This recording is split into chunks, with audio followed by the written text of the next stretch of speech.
ತಡವಾಗಿ ತಿಳಿದರೂ ಶಾಶ್ವತವಾಗಿ ಅರ್ಥವಾದ ಸತ್ಯ ರಾಯರಿದ್ದಾರೆ.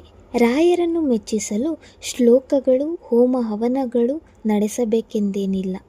ಓಂ ರಾಘವೇಂದ್ರಾಯ ನಮಃ ಅಂದರೆ ಸಾಕು, ಅದೆಂತಹ ಕಷ್ಟಗಳಿದ್ದರೂ ಸ್ಫಟಿಕದಂಥ ಶಕ್ತಿ ತುಂಬಿಬಿಡುತ್ತದೆ. ನೀವು ನನ್ನ ಮನೆದೇವರಲ್ಲ, ಚಿಕ್ಕವಳಿಂದ ನಿಮ್ಮನ್ನು ನಂಬಿ ಬಂದವಳಲ್ಲ. ಆದರೂ ನೀವು ನನ್ನಲ್ಲಿ ಹೇಗೆ ಆವರಿಸಿಕೊಂಡಿದ್ದೀರೋ ಗೊತ್ತಿಲ್ಲ. ನಿಮ್ಮ ಮೇಲೆ ಅಪಾರ ಭಕ್ತಿ ಮತ್ತು ನಂಬಿಕೆ ತಂದೆ.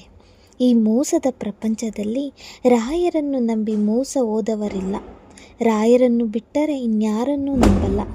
ಪೂಜ್ಯಾಯ ರಾಘವೇಂದ್ರಾಯ ಸತ್ಯಧರ್ಮರತಾಯ ಚ ಭಜತಾಂ ಕಲ್ಪವೃಕ್ಷಾಯ ನಮತಾಂ ಕಾಮಧೇನವೇ. ಬಂದಿದ್ದೆಲ್ಲ ಬರಲಿ, ಆದರೆ ರಾಯರ ದಯೆ ಇರಲಿ. ತಾಯಿ ತಂದೆಗೆ ಎರಗೋ ಸ್ನೇಹವೆಂದರೆ ಕರಗೋ ಮಗುವ ಮನಸ್ಸಿನ